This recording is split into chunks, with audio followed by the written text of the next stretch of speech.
There's nothing like the smell of hops. Funny, isn't it?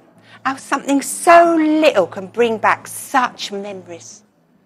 I'm Ruby, and I used to come down from London every year for the hop picking. The first thing I see is the letter. Every year in September, when the hops were ready, the farmer used to send us our train tickets and our up number. Oh, it was so exciting when that letter came.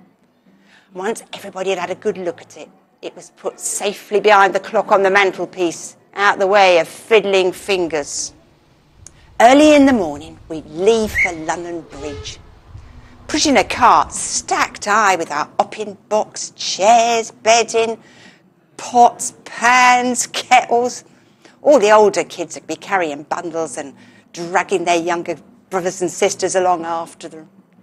It wasn't long before our strange procession was joined by another and then another, until the streets were full of the cries of, "Stop your hollering, don't fuss, come on, are we going to miss the train?" And when we got to London Bridge, all the younger kids were all smuggled onto the train. One family I know used to carry them on and off in sacks. I used to love sitting on that train and watching the Soot Street buildings give way to the fields and up gardens of Kent. The kids would always fight to be near the window. Desperate important it was to be the one who saw the first cow or the first oast.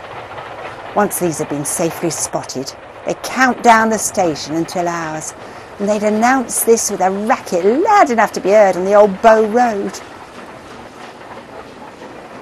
We used to go to the same farm every year, same art too. Hopping took place right across the Weald, the right kind of earth and plenty of sweet chestnut for the hop poles and charcoal. This was well known as one of the better farms, one of the first to build proper huts for us to live in.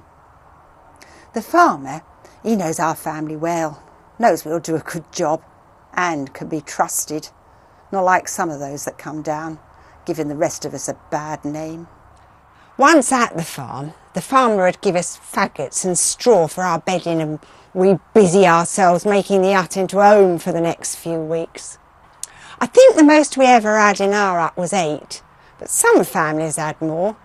Believe me, after a night in here, you're ever so glad to get out into the fresh country air. Not that we were ever allowed to complain when my nan, God love her, was with us. If any one of us created about the fleas and beetles in the bedding, she'd start on about how she used to have to sleep out in the fields in a shelter made of old sheep hurdles and an old blanket. And then my mum would chip in, tell us how lucky we was and how when she was little, we used to joke that the next changes would be feather mattresses and private bathrooms. We never guessed that the next changes would mean the end of hopping as we knew it. Mechanical picking machines and cheap hops from abroad meant there wasn't the September demand for the hoppers. Also, with wages going up and holidays getting cheaper, 4 weeks cramped together in an hut just lost its appeal. The hop gardens with their oaths were as permanent a part of the landscape as the hills and streams. Just shows you can't take nothing for granted. It's like the great working horses. Back when I was little, you could never imagine them disappearing from the farms. Take a look around you now.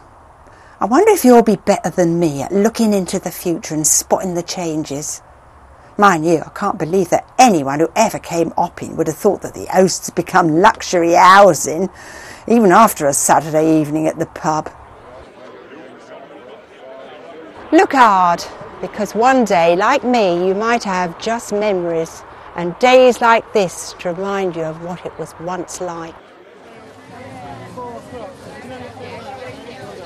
Memory's a funny thing. You always seem to remember the good rather than the bad. Like in all those arrival days, I don't ever remember it raining, but it must have. The good was definitely the fresh air, and the songs and stories that we used to tell around the hopping bins and the cooking fires.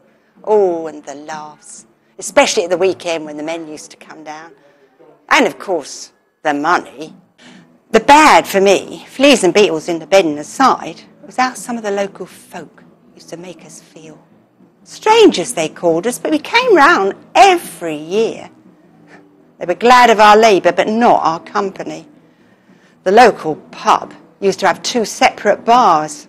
Our side was emptied of everything. We used to have to sit on barrels and pay a deposit for our glasses and jugs.